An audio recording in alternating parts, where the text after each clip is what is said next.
Billionaire received a call and rushed to the hospital. His newborn twin's cry changed him forever. Before we begin, drop a comment telling us which city you're watching from. And once the story ends, don't forget to rate it from 0 to 10. Oh, and make sure to follow our channel for more stories like this. Now, sit back and enjoy every detail. The elevator climbed 47 floors in complete silence, carrying Noah Redgrave toward another boardroom, where another group of executives would nod at his every word, regardless of whether they agreed or not. At 37, he had built an empire that stretched across 3 continents, luxury hotels that catered to people who measured their worth in zeros and exclusivity. But success, Noah had learned, was a cold companion. His reflection stared back from the polished steel doors, sharp jawline, steel gray eyes that had intimidated competitors into submission, and a tailored charcoal suit that cost more than most people's monthly salary. Everything about Noah Redgrave screamed control, calculated, untouchable. The penthouse office of Redgrave Properties occupied the entire top floor, with floor-to-ceiling windows offering a panoramic view of the city below. People looked like ants from this height. Small, manageable. Exactly how Noah preferred to see the world. "Sir, the interior design team is here for the Alpine Resort presentation," his assistant announced through the intercom, her voice carrying the professional distance he demanded from all his employees. Noah didn't look up from the financial reports spread across his mahogany desk. Numbers never lied. Numbers never disappointed. Numbers never left. Send them in, and remind them, I don't have time for creative explanations. I want results, not poetry. The conference room door opened and a small group filed in, carrying portfolios and tablets. Noah finally glanced up, his gaze sweeping over the team with the cold assessment of a predator evaluating prey. His eyes stopped when they reached her. Clara Everett stood at the back of the group, her auburn hair pulled into a neat bun, wearing a simple navy blazer that somehow managed to look both professional and effortlessly elegant. She wasn't looking at him with the mixture of fear and reverence he was accustomed to. Instead, she was studying the architectural plans spread across the conference table, her green eyes focused and calculating. "Mr. Redgrave," the lead contractor began, his voice slightly trembling, "we're excited to present the renovation concepts for the Alpine Resort. This project represents a significant—" "Skip the introduction," Noah interrupted, his tone sharp enough to cut glass. "Show me what you've got." The presentation began with typical hotel lobby concepts: marble floors, crystal chandeliers, the kind of ostentatious luxury that screamed wealth, but whispered nothing about comfort or soul. Noah watched with growing impatience as slide after slide revealed the same predictable opulence he'd seen in dozens of properties. "This is garbage," he said finally, standing abruptly. "Generic, soulless. Anyone could walk into any of these spaces and forget they were there 5 minutes later." The room fell silent. The lead contractor's face drained of color, but Clara Everett stepped forward. "You're absolutely right," she said, her voice calm and steady. "Which is why I designed something completely different." Noah's eyebrows rose slightly. No one had agreed with his criticism in years. They usually scrambled to defend their work or apologize profusely. Clara did neither. She moved to the front of the room with quiet confidence, connecting her tablet to the projector. The screen filled with images that made Noah's breath catch unexpectedly. The designs weren't shouting for attention. They were whispering secrets. "The Alpine Resort should feel like coming home after a long journey," Clara explained, clicking through images of warm wood tones, stone fireplaces, and windows that seemed to bring the mountain landscape inside. "Luxury isn't always about gold and marble. Sometimes it's about feeling completely at peace." Noah found himself leaning forward, studying the designs with genuine interest for the first time in months. The spaces she'd created looked lived in, loved. They had character, personality, something his hotels had always lacked. "The cost?" he asked, though his usual sharp edge had softened slightly. 30% less than the original proposal," Clara replied without hesitation. "Sustainable materials, local artisans, and designs that won't need updating every 5 years. For a moment, Noah said nothing. He could feel the eyes of everyone in the room on him, waiting for his verdict. Clara met his gaze steadily, neither challenging nor submissive, just present. "Everyone else can leave," he said finally. "Ms. Everett, you stay." The room emptied quickly, leaving Noah and Clara alone with her designs glowing on the wall between them. She didn't seem nervous about being singled out. If anything, she appeared more relaxed without the crowd. "Why should I trust you with a $50 million project?" Noah asked, circling the conference table slowly, like a shark testing the waters. Clara smiled, Not the practiced smile of someone trying to close a deal, but something genuine and slightly amused. Because you're tired of being surrounded by beautiful things that make you feel nothing at all. The words hit him like a physical blow. Noah stopped circling and stared at her, trying to determine if she was being calculated or simply honest. In his experience, honesty was rarer than diamonds and twice as dangerous. But Clara Everett wasn't backing down. And for the first time in years, Noah Redgrave found himself wondering what it would be like to feel something real. The helicopter ride to the Alpine Resort construction site should have been routine. Noah had taken this same flight dozens of times, reviewing contracts while the landscape blurred beneath him. But today, Clara Everett sat across from him, sketching modifications to the lobby design with the focused intensity of someone completely absorbed in her work. She hadn't spoken since they'd lifted off 20 minutes ago. Most people felt compelled to fill silence around Noah with nervous chatter or attempts at flattery.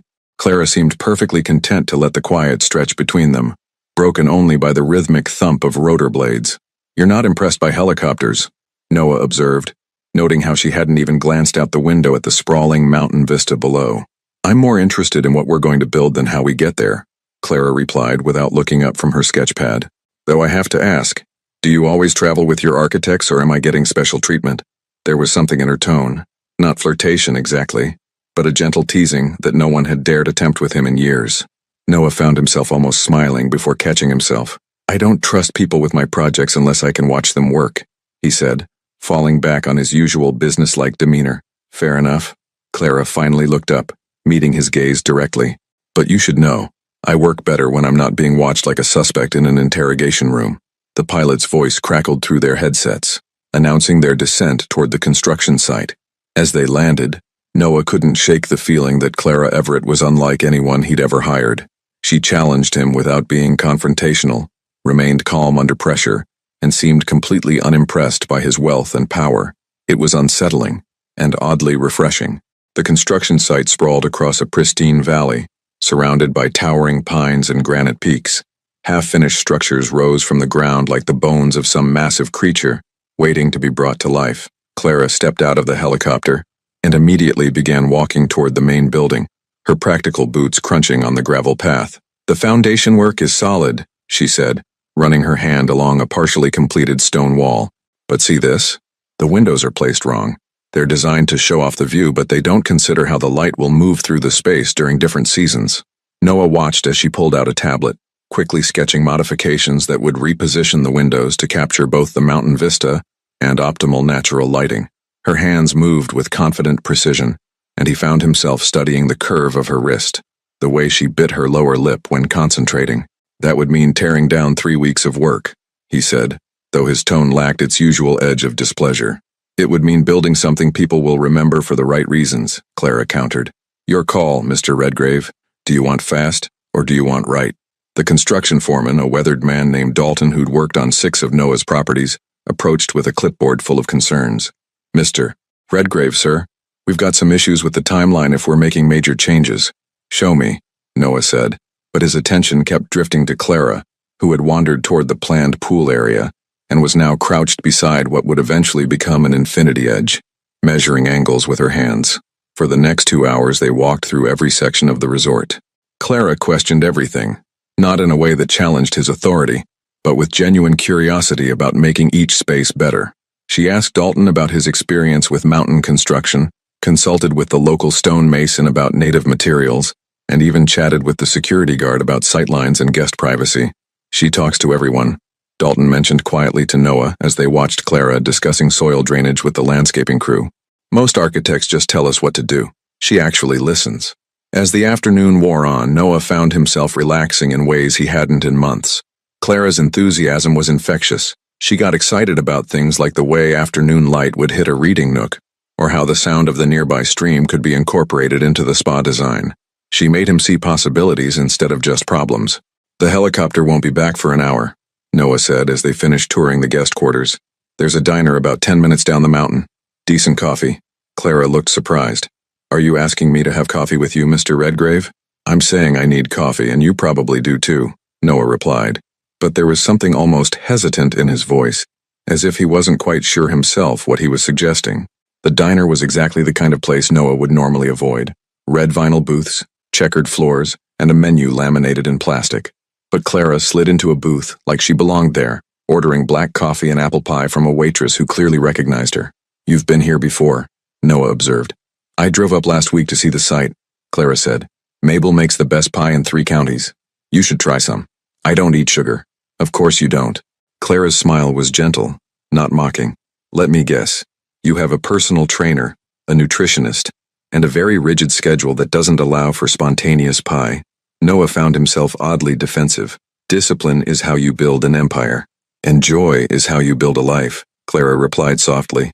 "They're not mutually exclusive, you know." She pushed her plate toward the center of the table.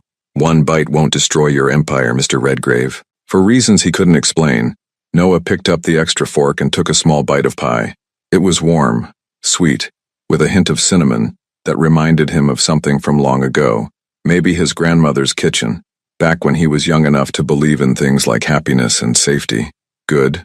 Clara asked. Noah nodded, surprised by the small pleasure of it. "Good." As they sat in the fading afternoon light, something shifted between them. Not dramatically, but like ice beginning to crack under the first warm day of spring. Clara told him about her childhood in Colorado, her love of sustainable design, her dream of creating spaces that felt like home. Noah found himself sharing details about the resort project that he'd never discussed with anyone. His vision of creating something lasting, something that would matter beyond profit margins. When the helicopter returned to take them back to the city, Noah felt an unfamiliar reluctance to leave. The afternoon had passed too quickly, and for the first time in years, he'd forgotten to check his phone even once. As Clara gathered her sketches and tablet, she paused. "Thank you for today, Mr. Redgrave. It's been a long time since I've worked with someone who actually cares about getting it right." "Noah," he said quietly. "What?" "My name is Noah. You can call me Noah." Clara smiled, that same genuine, unguarded smile that had caught him off guard in the conference room. "Okay, Noah. See you Monday for the revised plans." As the helicopter lifted off, carrying them back toward the city lights, Noah stared out at the darkening mountains and realized that something fundamental had shifted. For the first time in years, he was looking forward to Monday. Monday arrived with an unexpected snowstorm that blanketed the city in pristine white, transforming the urban landscape into something softer, quieter. Noah stood at his office window, watching pedestrians below navigate the slippery sidewalks with careful steps, their breath visible in small puffs of vapor. He'd been thinking about Clara all weekend, an unprecedented distraction that had left him restless and oddly unsettled. He'd even caught himself wondering what she was doing, whether she liked snow, if she was somewhere warm and safe. The thought unsettled him. Noah Redgrave didn't wonder about people's personal lives. He didn't care about their comfort or safety beyond what it meant for his business operations. But Clara Everett had somehow slipped past his carefully constructed defenses with nothing more than genuine interest in her work and an unguarded smile. "Sir, Ms. Everett called." His assistant informed him through the intercom. "The roads to her studio are impassable due to the storm. She's requesting to work from the main office today if that's acceptable." Noah found himself saying yes before he'd fully processed the request. Within an hour, Clara had transformed the small conference room adjacent to his office into a makeshift design studio. Her laptop connected to multiple monitors, sketches spread across every surface, and a thermos of what smelled like homemade soup sitting beside a stack of material samples. "I hope you don't mind the chaos," Clara said when Noah appeared in the doorway. "I think better when I can see everything at once." She'd traded her usual professional blazer for a soft gray sweater that made her green eyes seem brighter. Her hair was loose today, falling in gentle waves around her shoulders, and she had reading glasses perched on her nose that somehow made her look both intellectual and approachable.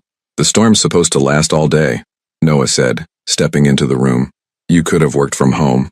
"I could have," Clara agreed, adjusting her glasses as she studied a fabric sample. "But I wanted to show you something." She turned her laptop screen toward him, revealing a 3D rendering of the resort's main lobby. But this wasn't the design from her original presentation. This was something new, warmer, more intimate, with reading nooks tucked into alcoves and a massive stone fireplace that looked like it had been there for generations. "I've been thinking about what you said," Clara continued, "about wanting to create something lasting, something that matters. So I redesigned the entire ground floor." Noah moved closer, studying the detailed renderings. She'd incorporated elements he hadn't even realized he'd mentioned.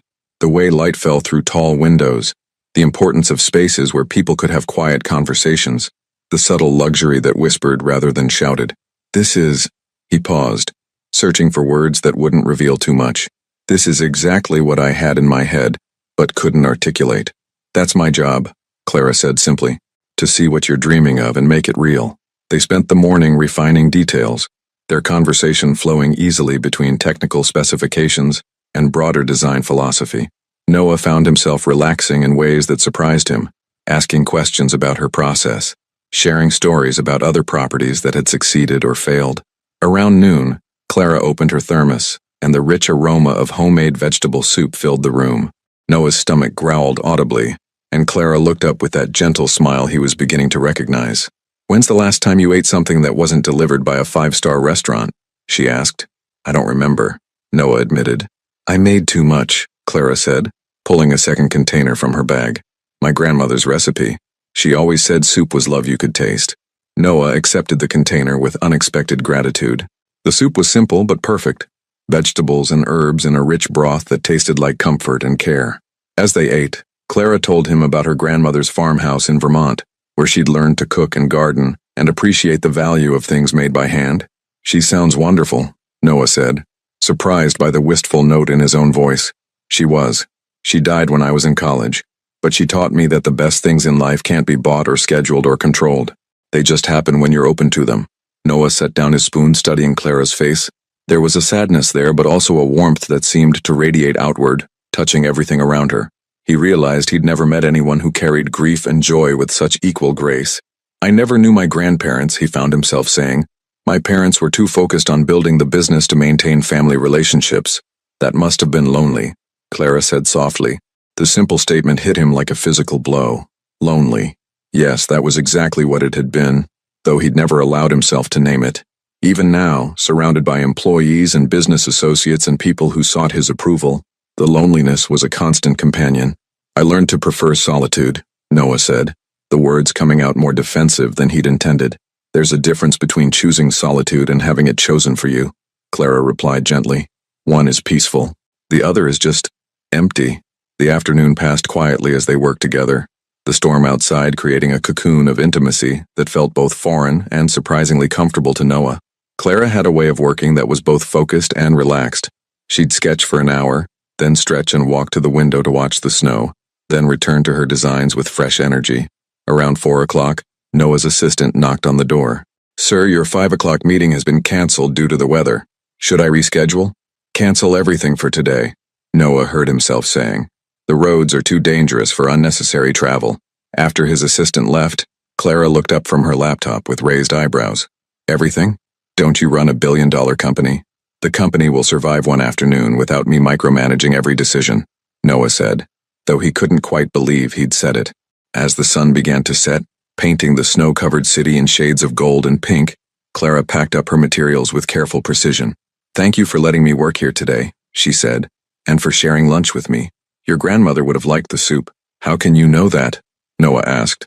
"Because anyone who raised someone capable of caring about getting things right would have appreciated simple, honest food," Clara replied. "She might have been proud of the man you've become even if you're not sure she would be."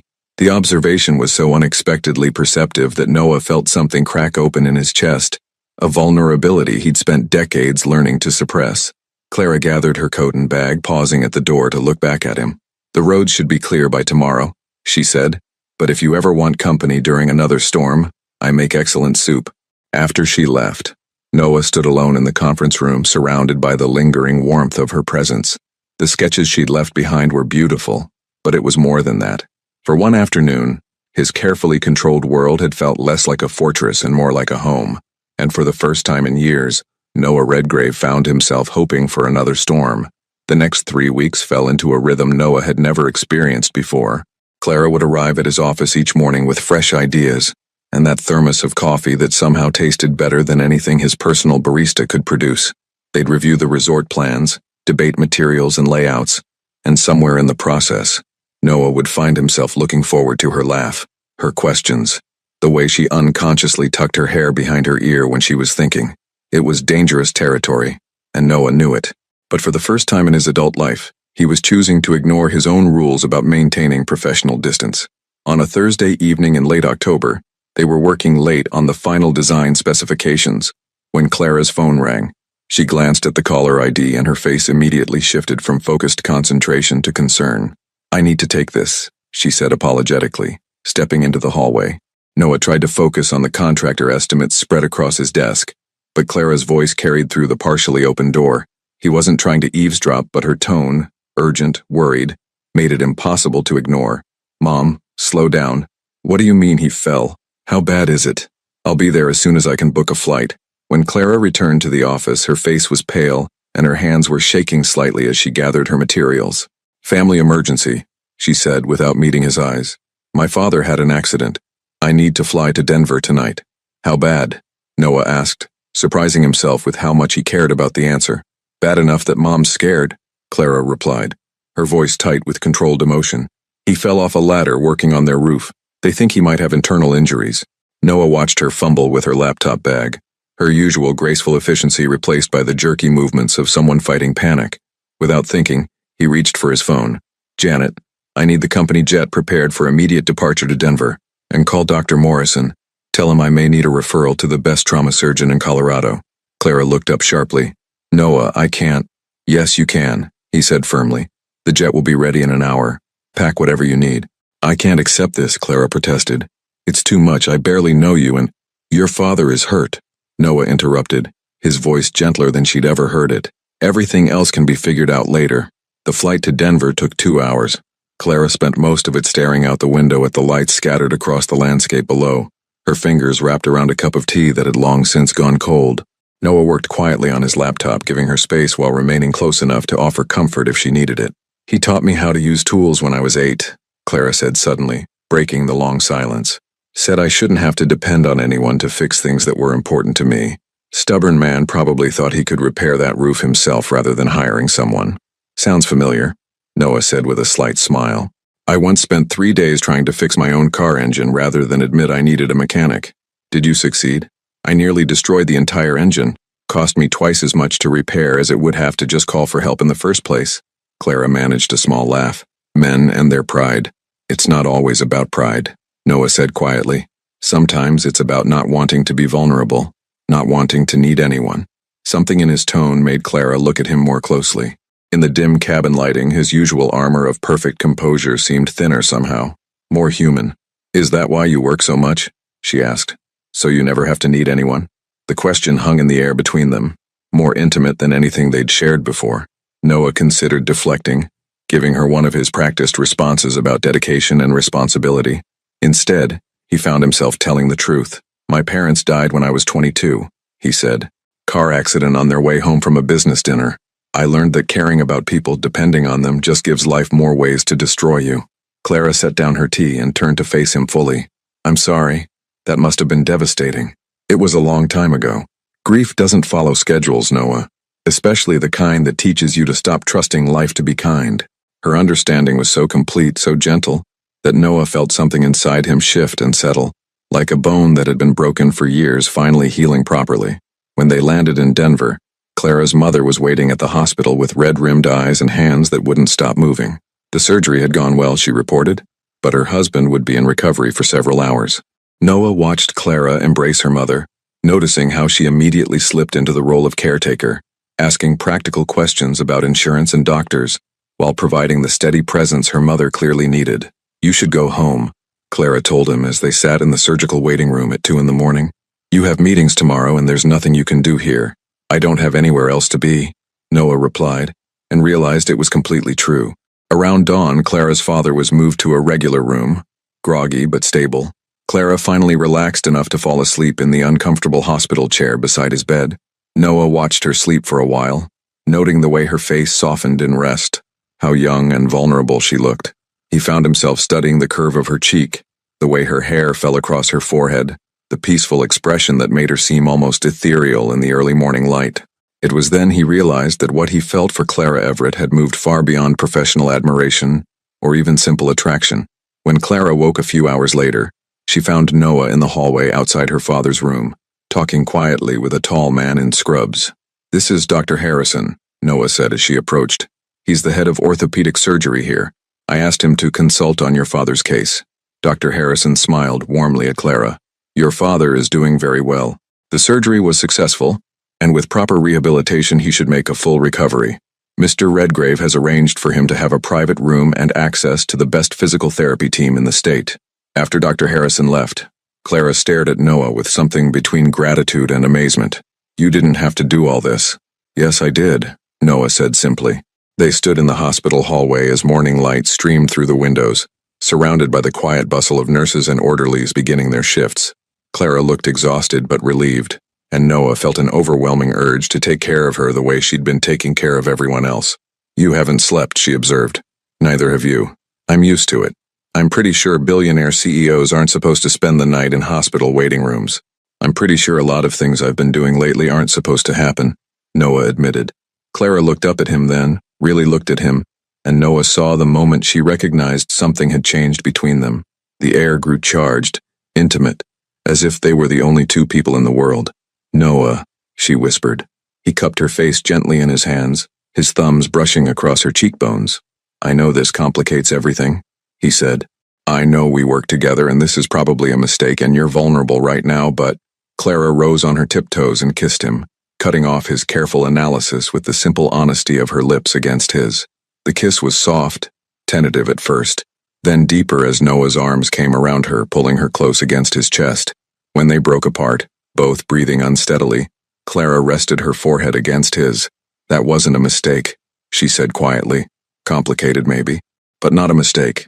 Noah held her there in the hospital hallway, surrounded by the scents of disinfectant and the sounds of healing, and realized that for the first time in 15 years, he was exactly where he wanted to be. Clara stayed in Denver for a week, splitting her time between the hospital and her childhood home, a modest 2-story house with a wraparound porch and a garden her mother tended with religious devotion. Noah flew back to the city but called her every evening, their conversation stretching late into the night as she sat on the porch swing, where she'd spent countless summer evenings as a child. How's your father today? Noah would ask, and Clara would tell him about the small victories, how her dad had managed to walk to the bathroom without assistance, how he'd complained about the hospital food, which the doctor said was a good sign of returning appetite, but their conversations always drifted beyond medical updates. Clara would describe the way the mountain light looked different from her childhood memories, and Noah would share details about his day that he'd never bothered to notice before, how his driver always hummed jazz standards or the way his secretary arranged his coffee cup at precisely the same angle every morning. I never realized how much I don't actually see, Noah admitted during one late-night call. Everything's been functional for so long. Get from point A to point B, complete task, move to the next one. And now? Clara asked, her voice soft through the phone. Now I find myself wondering about things that don't matter to my bottom line, like whether you're warm enough on that porch or if the stars look the same there as they do from my apartment. Clara smiled into the darkness. They're probably brighter here, less city light pollution. I'd like to see them sometime. Through your eyes.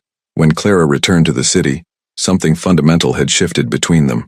The professional boundaries they'd maintained were still there during business hours, but they'd become more like a dance they performed for the benefit of others rather than walls they actually needed. Noah found reasons to extend their working dinners, suggesting they review plans over meals at quiet restaurants where they could talk without interruption. Clara would catch him watching her during meetings, his expression soft and unguarded until he remembered where they were and snapped back into CEO mode. The Alpine Resort project was nearing completion of its design phase, which meant their official reason for spending so much time together was coming to an end. Neither of them mentioned this directly, but it hung in the air between them like a question they weren't ready to answer. On a Friday evening in mid-November, Clara was gathering her materials after a particularly productive planning session when Noah appeared in the conference room doorway. Have dinner with me, he said without preamble. We just finished dinner, Clara replied, gesturing to the takeout containers scattered across the table. Chinese food, remember? Real dinner, not working dinner, just dinner. The distinction was important, and they both knew it. Clara set down her portfolio and studied his face, seeing something vulnerable in his expression that made her chest tighten. Okay, she said simply. Noah took her to a small Italian restaurant tucked into a basement on the Lower East Side, the kind of place that didn't take reservations and where the owner's grandmother still made pasta by hand in the back kitchen. It was so far from Noah's usual world of Michelin stars and private dining rooms that Clara couldn't hide her surprise. My business school roommate brought me here once, Noah explained as they were seated at a tiny table covered with a red checkered tablecloth. I haven't been back in probably 15 years, but I remembered the food being incredible. The meal was exactly that. Incredible in its simplicity. Fresh pasta with herbs that tasted like they'd been picked minutes before. Bread so warm it steamed when they broke it open. Wine that the owner's son recommended with passionate enthusiasm. But it was the conversation that made the evening unforgettable. Without the safety net of work to discuss, they ventured into more personal territory. Clara told him about her college years studying architecture, how she'd nearly quit to become a park ranger because she'd fallen in love with designing spaces that worked with nature instead of against it. Noah shared stories from his early business days, the mistakes he'd made, the mentors who'd shaped him, the moments when he'd almost walked away from everything to do something completely different. "What would you have done instead?" Clara asked. Noah considered the question seriously, swirling wine in his glass. "Teaching, maybe. I always liked the idea of helping people understand complex concepts, breaking down barriers to learning." "You'd be good at that," Clara said. "You have patience when you're explaining something you care about. I've seen you with the construction crews. You don't just tell them what to do, you help them understand why it matters." The observation surprised Noah because it suggested Clara had been watching him as carefully as he'd been watching her. The thought was both thrilling and terrifying. After dinner, they walked slowly through the quiet streets, neither wanting the evening to end. The November air was crisp, but not yet bitter, and the city felt intimate around them like they were sharing a secret. "I should probably head home," Clara said when they reached the corner where she would catch a taxi. "Probably," Noah agreed, but neither of them moved. "This is complicated," Clara said softly. "Very complicated," Noah confirmed. "I don't do casual, Noah. I can't separate emotions from everything else. If we cross this line, I need you to know that I'm not someone who can keep things simple and uncomplicated." Noah stepped closer, close enough that she could feel the warmth of his body in the cool air. "I don't think I want simple anymore," he said. "I've had simple for 37 years, and it's left me with a very successful, very empty life." Clara looked up at him, searching his face for any sign that he was making promises he couldn't keep. Instead, she saw something she'd never expected to find in Noah Redgrave: hope. "I'm scared," she admitted. "Of what?" "Of caring too much. Of changing you into someone I can love and then losing the person you really are. Of not being enough to compete with your empire." Noah cupped her face in his hands, the gesture now familiar but no less electric. "Clara, you're not competing with anything. You're the first person who's ever made me want to build something just because it would make you happy." When he kissed her this time, it wasn't soft or tentative. It was full of intention, promise, and a hunger that neither of them had been willing to acknowledge before. Clara's arms wound around his neck, and she kissed him back with equal intensity, pouring months of careful restraint and growing affection into the connection between them. When they finally broke apart, both breathing hard, Clara rested her head against his chest and listened to his heartbeat, steady and strong beneath her ear. "Come home with me," Noah said quietly. Clara was quiet for so long that Noah began to worry he'd pushed too far, too fast. Then she lifted her head and smiled at him with such warmth and certainty that it took his breath away. "Yes," she said simply. As they hailed a taxi, Noah realized that for the first time in his adult life he was about to share his private space with someone. Not for business, not for networking, but simply because he couldn't bear the thought of being apart from her for even one more night. The city lights blurred past the taxi windows as they rode toward Noah's penthouse, hands intertwined, both knowing that whatever happened next would change everything between them forever. Noah's penthouse occupied the top 2 floors of a glass tower that scraped the Manhattan sky. As the private elevator climbed silently upward, Clara watched the city shrink below them through the transparent walls, each floor revealing more of the glittering urban landscape spread out like scattered diamonds. "Second thoughts?" Noah asked quietly, noticing her contemplative silence. "Just taking it in," Clara replied. "I've never been this high up in the city before. It's beautiful, but it feels isolated." The elevator opened directly into Noah's living space, and Clara stepped into a world that was exactly what she'd expected, and nothing like she'd imagined. The apartment was stunning, floor-to-ceiling windows on 3 sides, furniture that looked like it belonged in a museum, artwork that probably cost more than most people's houses. But it felt like a beautiful prison. All perfect surfaces and careful arrangement with no trace of the man who lived there. "It's very you," Clara said, walking toward the windows that showcased the city lights. "Is that good or bad?" Noah asked, suddenly seeing his home through her eyes and finding it wanting. "It's honest," Clara replied diplomatically. But it doesn't look like anyone actually lives here. Where do you keep your books? Your photographs? The things that make you smile when you see them? Noah realized he didn't have an answer. His books were on digital readers. His photographs were stored in cloud servers. And he couldn't remember the last time an object had made him smile simply by existing. I travel a lot, he said weakly. I try not to accumulate things that tie me down. Clara turned from the windows and walked toward him, her expression gentle but knowing. Or things that remind you that you're human. The observation stung because it was accurate. Noah had spent years perfecting the art of living without attachment, surrounding himself with beautiful objects that meant nothing to him, in spaces designed to impress rather than comfort. I have wine, he offered, feeling suddenly awkward in his own home. Good wine. Very expensive wine. Clara smiled and stepped closer, reaching up to straighten his tie even though it didn't need straightening. I don't need expensive wine, Noah. I just need you to stop performing for me. The words hit him like a revelation. He had been performing, the successful businessman showing off his achievements, trying to impress her with his wealth and power. But Clara had already seen through all of that weeks ago, had chosen to care about him despite his armor, not because of it. I don't know how to not perform, Noah admitted. It's been so long since I've just been myself with another person. Then let me help, Clara said softly. She began with his tie, sliding the silk from around his neck and draping it over a nearby chair.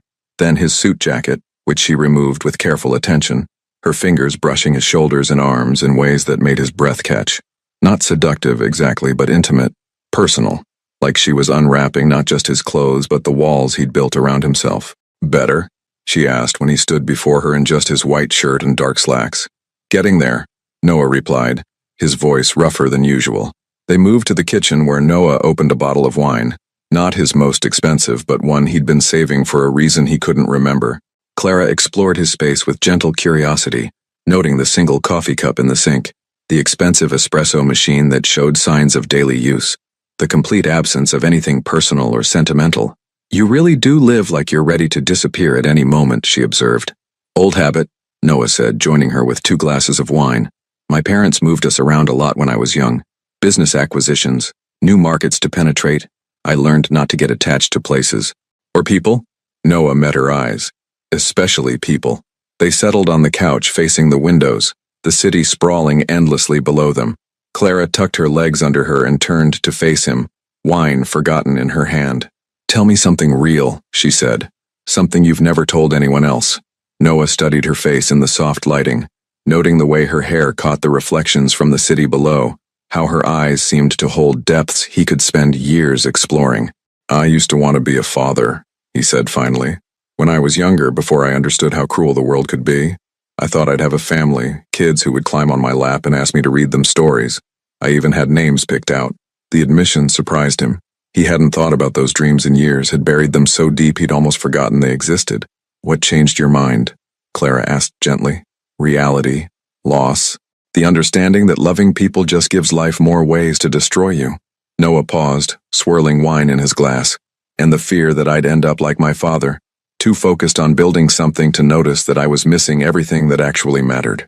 Clara set down her wine and moved closer to him on the couch, close enough that he could smell her perfume. Something light and floral that reminded him of spring mornings. What if you didn't have to choose between building something and having someone to share it with, she asked. I don't know if I know how to do both. You could learn. Noah looked at her, really looked at her, and saw not just the beautiful, intelligent woman who had wandered into his carefully controlled life and turned it upside down, but something else. Hope, possibility, a future that didn't look like an endless series of transactions and acquisitions. Clara, he said, his voice barely above a whisper. Yes, I think I'm falling in love with you, and it terrifies me. Instead of responding with words, Clara leaned forward and kissed him. This kiss was different from the ones they'd shared before, deeper, more certain, full of promise and acceptance. Noah's arms came around her, pulling her closer, and Clara settled against him like she belonged there. When they broke apart, Clara rested her head on his shoulder. Being terrified isn't always a bad thing, she said. Sometimes it just means you're finally doing something that matters. They stayed like that for a long time, holding each other while the city hummed quietly below them. Eventually, Clara lifted her head and looked at him with such tenderness that Noah felt something fundamental shift in his chest. Stay, he said simply. I was hoping you'd ask. That night, Noah Redgrave learned what it felt like to share not just his bed but his vulnerabilities, his fears, his carefully guarded heart. Clara was gentle with all of it, meeting his hesitation with patience, his passion with equal intensity, his whispered confessions with understanding that ran deeper than words. As dawn broke over the city, painting the sky in shades of pink and gold, Noah watched Clara sleep beside him and realized that for the first time in his adult life, his penthouse felt like home. Not because of the expensive furniture or the impressive view, but because Clara was there, her presence transforming his beautiful prison into a sanctuary. But even as contentment settled over him like a warm blanket, a small voice in the back of his mind whispered warnings about vulnerability, about the ways love could be weaponized, about the inevitable moment when happiness would be snatched away. Noah pushed the thoughts aside and pulled Clara closer, choosing for once to focus on what he had rather than what he might lose. Outside the windows, the city was waking up to a new day, and for the first time in years, so was Noah Redgrave. 3 months passed in a blur of stolen moments and careful discretion. Clara would leave her apartment each morning and arrive at Noah's office as his architect, professional and composed. But their eyes would meet across conference tables with the weight of shared intimacy, and Noah would find excuses to brush his fingers against hers when passing documents, small touches that sent electricity through both of them. Their evenings became a sanctuary. Clara would arrive at Noah's penthouse after work, transforming his sterile space into something warmer simply by being there. She brought small changes, a plant for the kitchen windowsill, books that accumulated on the coffee table, the scent of her perfume lingering on his pillows. Noah found himself looking forward to these domestic moments with an intensity that would have alarmed his younger self. The Alpine Resort project was nearly complete, its grand opening scheduled for the following month. Clara's designs had exceeded every expectation, creating spaces that felt both luxurious and welcoming, elegant without being intimidating. Trade publications were already calling it revolutionary, a new standard for hospitality design. But success brought an unexpected complication. With the project finished, Clara's official contract with Redgrave Properties would end, leaving them without a professional reason to spend their days together. "We need to talk about what happens next," Noah said one evening as they lay in bed, city lights painting patterns on the ceiling above them.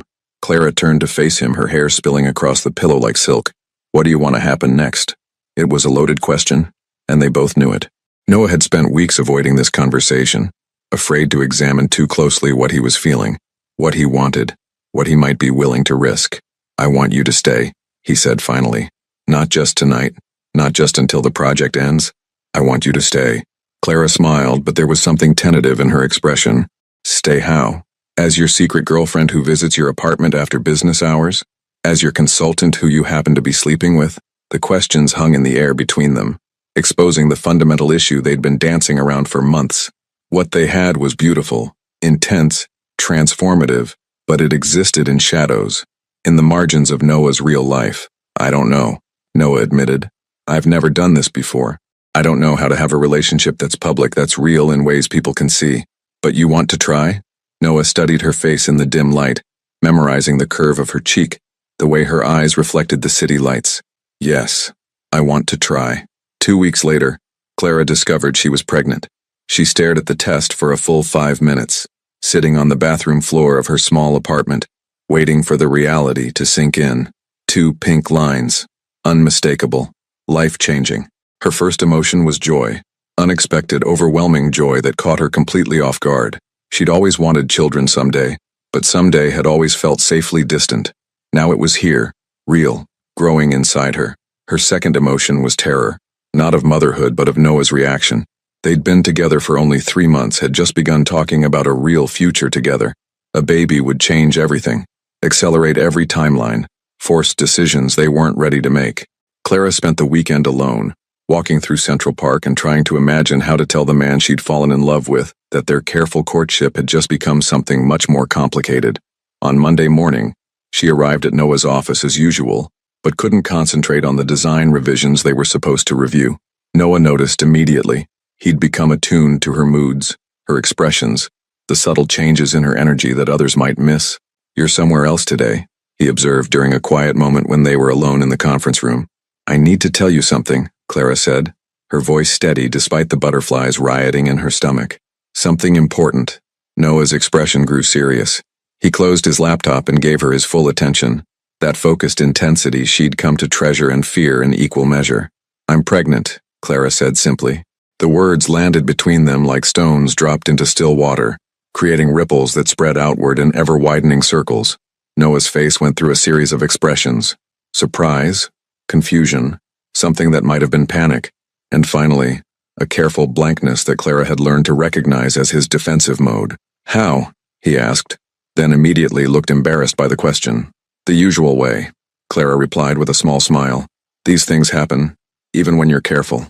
Noah stood up and walked to the windows, his hands clasped behind his back in a posture Clara had seen him adopt during difficult business negotiations. She could practically see his mind working, calculating implications, assessing risks and opportunities. "What do you want to do?" he asked without turning around. The question stung because it suggested this was entirely her decision, her problem to solve. Clara had hoped for something different. Surprise, yes, but also joy, excitement, a sense that they were in this together. "I want to keep it," Clara said quietly. "The baby. I want to have our child." Noah's shoulders tensed. "Clara, this changes everything. The timeline, the complexity, the public scrutiny when people find out." "I know it's not what we planned." "We didn't plan anything," Noah interrupted, finally turning to face her. "That was the point. We were taking things slowly, figuring out how to make this work without disrupting everything I've built." Clara felt something cold settle in her chest. "And now I've disrupted it." "I didn't say that. You didn't have to." They stared at each other across the conference room, the easy intimacy of the past month suddenly feeling fragile and uncertain. Clara could see Noah retreating, pulling back into the controlled, calculating persona he wore like armor. "I need time to think," Noah said finally. "About what? About whether you want to be involved? About whether this is worth the inconvenience to your perfectly ordered life? That's not fair, isn't it?" Clara stood up, gathering her portfolio with hands that trembled slightly. "I'm not asking you for anything, Noah. I'm not asking you to marry me or support me or change your life. I'm just telling you that I'm having your baby because I thought you had a right to know." "Clara, wait." But she was already at the door, pausing only to look back at him with eyes that held disappointment and something that looked like the beginning of goodbye. "When you're done thinking, you know where to find me," she said. After she left, Noah stood alone in the conference room, staring out at the city that suddenly felt as cold and distant as the expression he'd seen in Clara's eyes. For 3 months he'd been living in a world where love felt possible, where vulnerability was a strength rather than a weakness. Now, faced with the ultimate vulnerability of bringing a child into the world, every defense mechanism he'd spent decades perfecting was screaming at him to run, to protect himself, to choose the safety of solitude over the terrifying uncertainty of love. But as he touched the conference table where Clara had left behind one of her sketches, a drawing of the resort's children's play area, complete with tiny figures of families enjoying the space together, Noah realized that running might protect his empire, but it would destroy the only thing in his life that had ever felt like home. For 3 days, Noah threw himself into work with the desperate intensity of a man trying to outrun his own thoughts.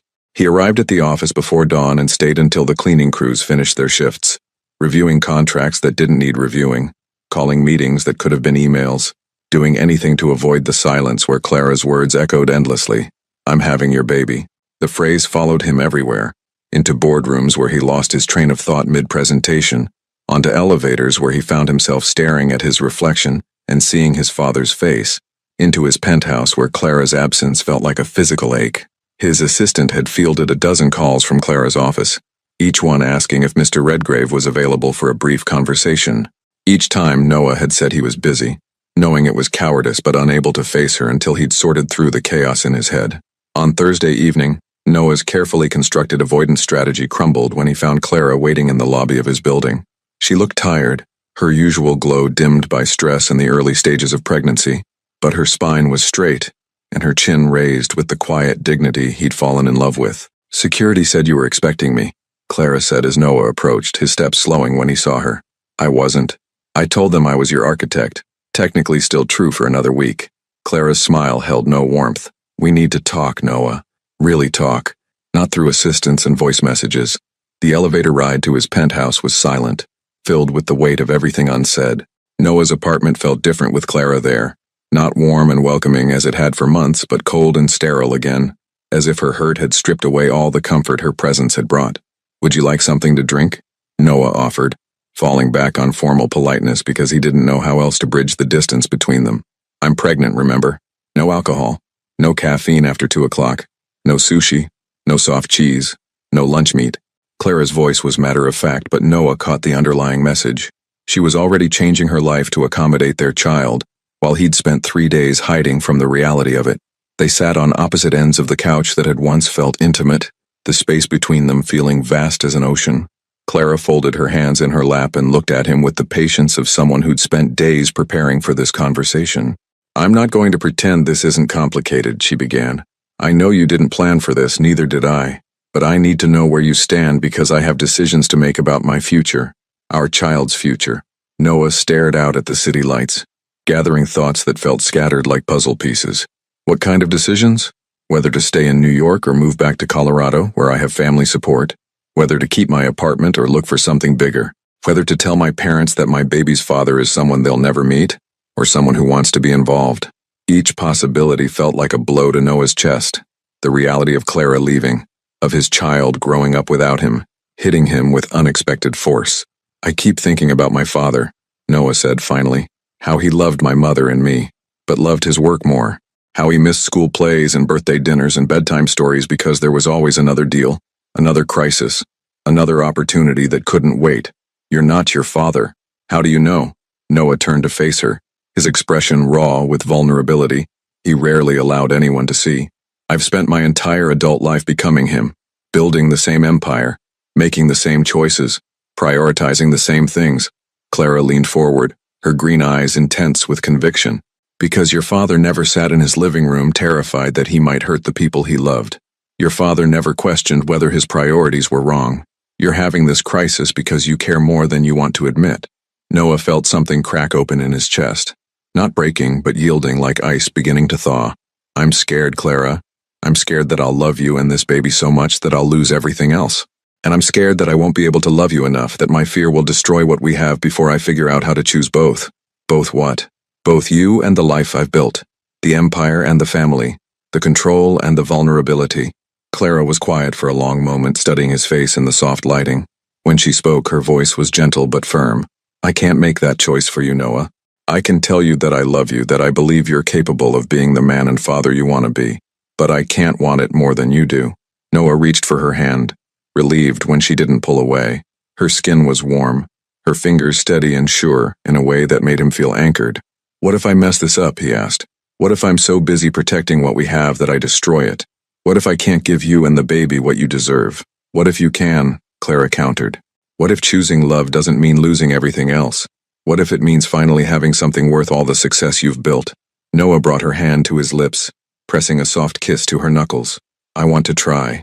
I want to be better than my fear, better than my father. I want to be someone worthy of you and this baby." Clara's eyes filled with tears, but her smile was radiant. "You already are, Noah. You just have to choose to believe it." That night, they made love with a tenderness that felt like a promise, like two people choosing each other despite their fears. Noah held Clara afterward, his hand resting on her stomach where their child was growing, and whispered apologies for the days of silence, promises for the future they would build together. But even as contentment settled over them, as Clara fell asleep in his arms and Noah allowed himself to imagine a life that included both empire and family, neither of them could have predicted how quickly everything would change. The next morning, Noah would wake to find Clara in the bathroom, pale and shaking, blood staining her nightgown as her body rejected the pregnancy they'd finally chosen to embrace together. And in the sterile lights of the emergency room, faced with the devastating loss of their child, all of Noah's carefully constructed new courage would crumble, leaving him exactly where his father had been, successful, powerful, and utterly, devastatingly alone. The miscarriage happened on a Tuesday morning, swift and merciless as a knife through silk. One moment Clara was making coffee in Noah's kitchen, humming softly as she planned the day ahead, and the next she was doubled over in pain, calling his name with a voice that would haunt his dreams for months to come. The hospital became a blur of fluorescent lights and urgent voices, doctors speaking in measured tones about inevitable losses and bodies that sometimes reject what they're not ready to carry. Noah held Clara's hand through the worst of it, watching the light dim in her eyes as they lost the future they'd just learned to want. "I'm sorry," she whispered afterward, lying in the hospital bed looking smaller than he'd ever seen her. "Don't," Noah said, his voice rough with exhaustion and grief. "Don't apologize for something that wasn't your fault." But even as he said the words, Something dark and poisonous was taking root in his chest. Doubt, suspicion, the old voices that had kept him safe for so long, whispering that love was just another word for vulnerability, that caring about someone only gave life more ways to destroy you. They went home to his penthouse that evening in silence. Clara moved through his space like a ghost, touching nothing, avoiding the kitchen where she'd collapsed, the couch where they'd planned their future, the bed where they'd made the child they'd just lost. "I should go back to my apartment," Clara said as Noah poured himself a whiskey with hands that trembled almost imperceptibly. "Stay," Noah replied without looking at her. "The doctor said you shouldn't be alone." "I won't be alone. I have friends, people who care about me." The emphasis on the last word was subtle but unmistakable. Noah caught it, felt it lodge between his ribs like a splinter. Over the next few days, Noah watched Clara grieve with the same quiet grace she brought to everything else. She cried, but privately. She spoke to her mother on long phone calls that he tried not to overhear. She researched miscarriage support groups and natural healing methods with the methodical thoroughness she applied to her design work. What she didn't do was talk to him. Not really. They existed in parallel universes of loss, sharing space but not comfort, going through the motions of togetherness while growing further apart by the hour. Noah told himself he was giving her space to heal. In reality, he was protecting himself from the raw intimacy of shared grief, from the vulnerability of admitting how much the loss had shattered him too. It was easier to retreat into work, into the familiar armor of spreadsheets and conference calls. A week after the miscarriage, Clara found him in his home office at 2 a.m, surrounded by contracts and financial reports. "You can't work your way through this," she said from the doorway. "I'm not trying to work through anything," Noah replied without looking up. "I'm trying to catch up on everything I've neglected." "Everything like us?" Noah finally raised his head, and Clara saw something in his eyes that made her stomach clench with a different kind of loss. He looked at her like she was a stranger, like the intimacy they'd shared had been filed away with other concluded business. "Clara, we need to be realistic about what happened. What happened is that we lost our baby." "What happened?" Noah said, his voice taking on the cold precision he used in hostile negotiations, "is that we let an unplanned pregnancy cloud our judgment about what this relationship actually was." Clara stared at him, feeling the words hit her like physical blows. "What are you saying?" "I'm saying that maybe this was a wake-up call, a reminder that we come from different worlds, want different things. You want a family, stability, the kind of life I'm not equipped to provide." "I want you," Clara said simply. "I've only ever wanted you." Noah stood up, pacing to the windows that overlooked his kingdom of lights and steel. "You think you do, but look at what wanting me has cost you. The stress of hiding our relationship, the complications of being involved with someone like me, maybe that contributed to what happened. You think this is my fault?" Clara's voice was barely above a whisper. "I think we both made choices that led to an impossible situation," Noah replied, and each word felt like he was swallowing glass. "I think maybe it's better this way." "Better?" Clara laughed, but the sound was hollow, broken. "Better for who, Noah? For you because now you don't have to risk actually letting someone love you? Or better for me because I get to learn that the man I thought I knew was just another rich bastard who runs when things get complicated?" Noah turned to face her, and for a moment his mask slipped. Clara saw the pain there, the fear, the love he was desperately trying to kill before it could kill him. But then the walls slammed back down and he was once again the untouchable CEO she'd met 6 months ago. "I think you should go," he said quietly. Clara nodded, though tears were streaming down her face. "You know what the saddest part is? I actually believed you when you said you wanted to be different. I believed you were brave enough to choose love over fear." She walked toward the door, then paused with her hand on the frame. "When you realize what you've thrown away, don't come looking for me. I won't be your consolation prize when you get tired of being alone." After Clara left, Noah stood in his office surrounded by the detritus of his empire, contracts and reports and profit margins that suddenly felt meaningless as ash. He told himself he'd made the right choice, the smart choice, the safe choice. But as dawn broke over the city, painting his penthouse in shades of gold and regret, Noah Redgrave sat in his perfect empty apartment and wondered if safety was worth the price of dying inside. 3 months later, his phone would ring with news that would shatter every certainty he'd built his life around. Clara's voice shaky but determined, telling him that she was in labor at Manhattan General Hospital, that there hadn't been one baby, but 2, that the miscarriage had been a vanishing twin and one child, their child, had survived against all odds, that he was about to become a father whether he was ready or not. But for now, Noah sat alone with his choice, surrounded by everything he'd thought he wanted, and learned what it truly meant to lose everything that actually mattered. The call came at 11:47 p.m. on a Thursday in March, cutting through the silence of Noah's penthouse like a blade through skin. He'd been standing at his floor-to-ceiling windows, nursing his third whiskey of the evening and staring at the city lights that had once seemed like evidence of his conquest, but now felt like a million tiny reminders of his isolation. For 6 months, he'd perfected the art of not thinking about Clara Everett. He buried himself in acquisitions and expansions, opened 2 new hotels in Dubai, closed a resort deal in the Maldives. His empire grew larger, his bank account swelled, and his life became exactly what it had been before she'd walked into his conference room with her auburn hair and dangerous smile. Empty, successful, meaningless. Noah almost didn't answer the unknown number, but something, intuition, desperation, or maybe just the whiskey, made him swipe to accept the call. Mr. Redgrave? The voice was unfamiliar, professional, tinged with urgency. This is Dr. Miranda Lopez from Manhattan General Hospital. I'm calling about Clara Everett. The bottom dropped out of Noah's world. Every muscle in his body went rigid, every carefully constructed wall he'd built around her memory crumbling in an instant. What's wrong? Is she hurt? What happened? Sir, Ms. Everett is in labor. She's requested that we contact you. She says you're the father. Noah's hand tightened around the phone so hard he was surprised it didn't shatter. That's impossible. She lost the baby. We lost the baby months ago. Mr. Redgrave, she's delivering twins. Apparently what appeared to be a miscarriage was actually vanishing twin syndrome. One fetus was lost, but the other continued to develop. She's been carrying your child for the past 6 months.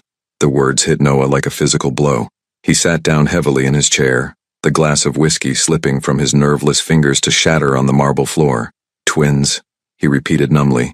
Yes, sir, and one of them is in distress. We need you to get here as quickly as possible.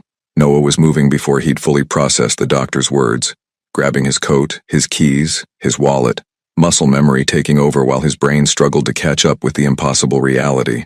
Clara was having his babies, plural, right now.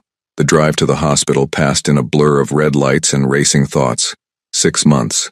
Clara had been pregnant for 6 months, had known she was carrying his child and hadn't told him, had gone through the fear and joy and physical discomfort alone, while he'd convinced himself he was better off without her. Manhattan General's maternity ward was a maze of sterile corridors and hushed urgency. Noah followed a nurse through hallways that seemed to stretch forever, his heart hammering against his ribs with each step. She's in the delivery room, the nurse explained as they walked. Labor started suddenly about 3 hours ago. One baby is crowning, but the other is breech and showing signs of distress. We may need to do an emergency cesarean. Noah stopped walking.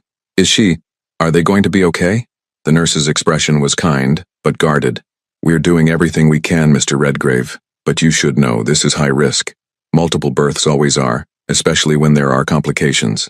They reached a set of double doors marked, authorized personnel only. Through the small windows, Noah could see a flurry of medical activity, bright lights and green scrubs and machines that beeped with mechanical urgency. And in the center of it all, Clara, even from a distance, even surrounded by doctors and nurses and medical equipment, she was the most beautiful thing Noah had ever seen. Her face was flushed with exertion and pain, her hair plastered to her forehead with sweat, but her expression held a strength and determination that took his breath away. Clara, he whispered, pressing his palm against the glass, as if she could hear him through the chaos. Clara's head turned toward the doors. Their eyes met across the sterile distance, and Noah saw everything he'd tried to forget, everything he'd convinced himself didn't matter. Love, forgiveness, hope, and a fierce protectiveness that made his knees weak. She was having his children, and she was magnificent. Mr. Redgrave? Dr. Lopez appeared beside him, scrubs rumpled, expression serious. We need to take the second baby by cesarean. The cord is wrapped around its neck and we're losing time. Do it, Noah said immediately. Do whatever you have to do. Save them. Save her. There are risks. I don't care about risks. Save my family. The words surprised him with their intensity, their certainty. My family. When had he started thinking of Clara and these babies as his family? The answer came immediately. The moment he'd first kissed her in that hospital hallway months ago. He'd just been too terrified to admit it. The next hour was the longest of Noah's life. He paced the waiting room like a caged animal, ignoring the concerned looks from other expectant fathers, checking his phone obsessively for updates he knew wouldn't come. At 2:17 a.m., Dr. Lopez emerged from the delivery room, still in scrubs but smiling. Mr. Redgrave? Noah shot to his feet. Are they okay? Congratulations. You have a son and a daughter. Both babies are healthy, though they'll need to spend a few days in the NICU for observation. And Clara is doing well. She's asking for you. Noah felt his knees give way. He sat down hard in the plastic chair, overwhelmed by relief, so intense it felt like drowning. They're okay? Really okay? Really okay. Would you like to meet your children? The NICU was a wonderland of soft lighting and gentle sounds. Cribs lined up like promises of the future. Noah followed the nurse to two small isolates in the corner and felt his heart stop completely. They were perfect. Impossibly, miraculously perfect. The boy was slightly larger, with a shock of dark hair that looked exactly like Noah's. The girl was tinier but fierce-looking even in sleep, with Clara's delicate features and what appeared to be his stubborn chin. You can touch them, the nurse said gently.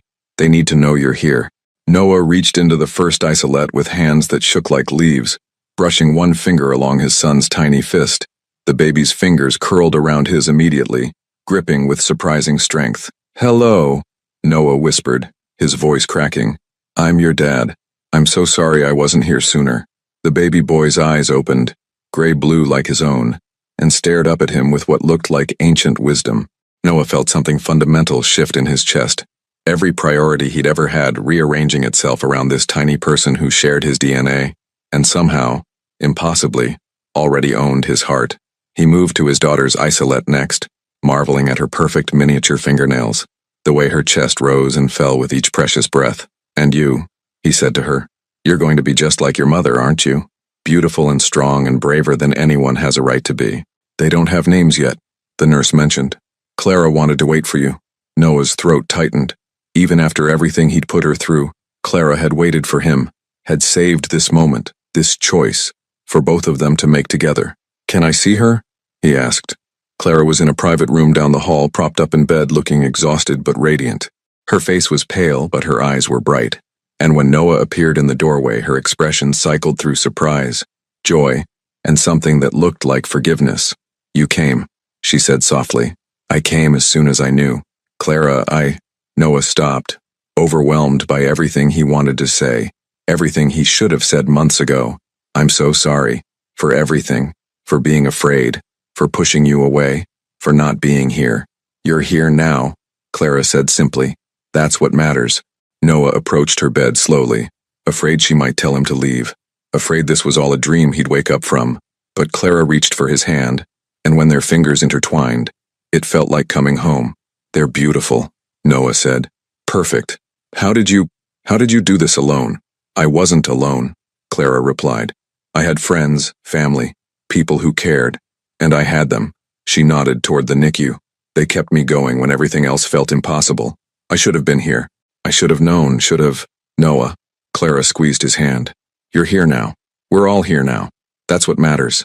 Noah brought their joined hands to his lips, pressing a kiss to her knuckles. I love you, he said. I've loved you since that first day when you told me my hotels were soulless. I was just too scared to admit it, too scared to risk everything I'd built. And now? Now I know that everything I built was worthless without you and them to share it with. Noah looked into her eyes, seeing his future reflected there. Marry me, Clara. Let me be their father, your husband.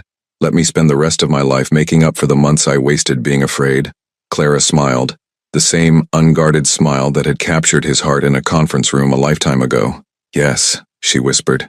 Yes to all of it.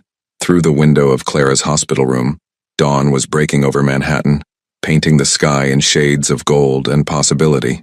And for the first time in his life, Noah Redgrave looked at the sunrise and saw not another day to conquer, but another day to love and be loved in return.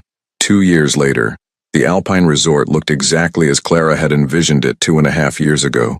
Warm wood tones catching the afternoon sunlight, stone fireplaces crackling with welcoming fires, and large windows that brought the mountain landscape inside. But today it held something extra.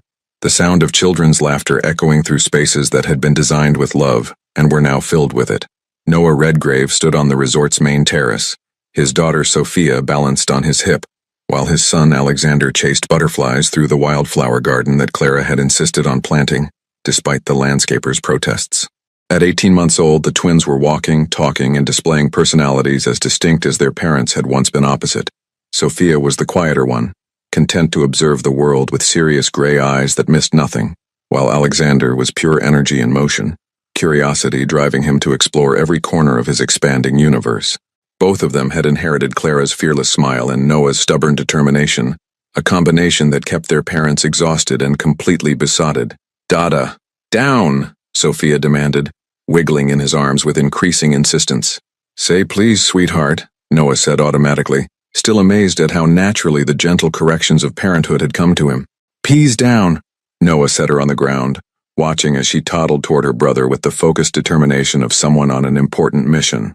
Everything the twins did felt important to Noah now. First steps, first words, the way they looked at him with complete trust and love that he was still learning to believe he deserved. "They're going to be covered in dirt before the photos," Clara observed, emerging from the resort's main entrance with wedding planning files tucked under her arm and a smudge of what looked like frosting on her cheek. "Good," Noah replied, pulling her close and kissing away the frosting. "I want them to look like children, not museum pieces." Clara smiled, leaning into his embrace as they watched their children discover a particularly fascinating rock that apparently required extensive examination by both parties. "Remember when you worried about being like your father? I remember being an idiot about a lot of things. You weren't an idiot. You were scared." Clara's voice held the gentle understanding that had become her signature way of reframing his past mistakes as human, rather than moral failures. "There's a difference." Tomorrow the resort would host their wedding, a small intimate celebration with family and close friends, nothing like the elaborate corporate networking events that had once defined Noah's social calendar. Clara had insisted on simplicity, wildflowers instead of orchids, handwritten vows instead of traditional ceremony, a reception that would end early enough for the twins to participate without meltdowns. "Mrs. Patterson wants to know if you finished your vows," Clara said, referencing the officiant they'd chosen, a retired judge who'd married Clara's parents 35 years earlier. "I've written 17 different versions," Noah admitted. "They're all either too long, too sentimental, or too much like a business proposal. Maybe that's because you're overthinking it. What would you say to me if we were alone, if no one else was listening?" Noah considered the question, watching Alexander present Sophia with a flower that was more stem than bloom, witnessing his daughter's delighted laughter at the imperfect gift. "I'd say that I spent 37 years building a life that looked impressive from the outside, but felt empty from the inside," Noah said slowly. "I'd say that meeting you taught me the difference between success and happiness, between being powerful and being loved." "That's beautiful," Clara whispered. "I'd say that watching you become a mother has been like watching someone perform miracles daily. The way you sing to them when they can't sleep, how you turn scraped knees into adventures, how you make them feel safe enough to explore the world because they know you'll always be there to catch them if they fall." Clara's eyes filled with the happy tears that had become frequent since becoming parents, emotions running closer to the surface, joy and exhaustion intertwining in ways that made everything feel more vivid. "I tell you that I'm not the same man who was too afraid to love you completely," Noah continued. "That becoming their father changed something fundamental in me, made me understand that the only legacy worth building is the one we create together, in the way we raise them, the way we love each other, the way we choose each other every single day. Noah, and I'd promise that I'll never run again, that when things get difficult, and they will because that's life, I'll stay and fight for us instead of protecting myself from us." Clara stood on her tiptoes and kissed him, tasting salt from her own tears and something sweeter, the flavor of promises kept and futures embraced. "Those are perfect vows," she whispered against his lips. "Mama, Dada." Alexander came running toward them, clutching something in his small fist. "Look." He opened his hand to reveal a smooth riverstone, perfectly round and warm from his palm. To anyone else, it would have been unremarkable. To Noah, it was treasure beyond price, not because of any inherent value, but because his son had thought it beautiful enough to share. "It's perfect, buddy," Noah said, crouching down to Alexander's level. "Just like you." As the afternoon sun began its descent toward the mountain peaks, painting the sky in shades of coral and gold, the Redgrave family settled on the terrace's comfortable chairs. Noah held Sophia while she drowsily fought sleep, her small head heavy against his shoulder. Clara curled up beside them with Alexander, reading from a picture book about brave little rabbits who weren't afraid of the dark. 6 months earlier, Noah had made a decision that would have been unthinkable to his former self. He'd stepped back from the day-to-day operations of Redgrave Properties, promoting his most trusted lieutenant to CEO while retaining his position as chairman. The change had freed him to focus on what mattered most, being present for the small moments that comprised a life well lived. "What are you thinking about?" Clara asked, noticing his contemplative expression. "Just this," Noah said, gesturing to encompass the four of them. The resort that bore Clara's creative fingerprints, the mountains that had witnessed his transformation from a man afraid to love into someone brave enough to build his happiness on the foundation of another person's heart. "Any regrets?" Noah looked at his wife. Legally, they'd married 6 months after the twins were born in a small courthouse ceremony, but tomorrow would be their real wedding, the celebration they'd always wanted, and felt the same wonder that had overtaken him in that hospital room 2 years ago. "My only regret is how long it took me to get here," he said. "How much time I wasted being afraid of the best thing that ever happened to me." "We're here now," Clara said simply. "That's what matters." As night fell over the mountains and their children finally surrendered to sleep, Noah and Clara sat together on the terrace, where tomorrow they would promise to love each other for the rest of their lives. The promise felt redundant.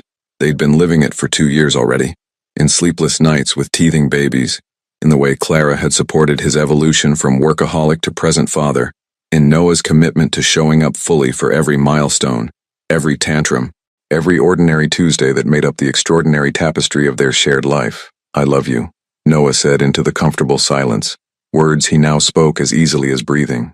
"I love you too," Clara replied, her hand finding his in the darkness. "All of you, the man you were, the man you are, the man you're still becoming." Above them, stars began to appear in the clear mountain sky, and Noah remembered a conversation from long ago about seeing things through Clara's eyes. Now he understood what she'd meant.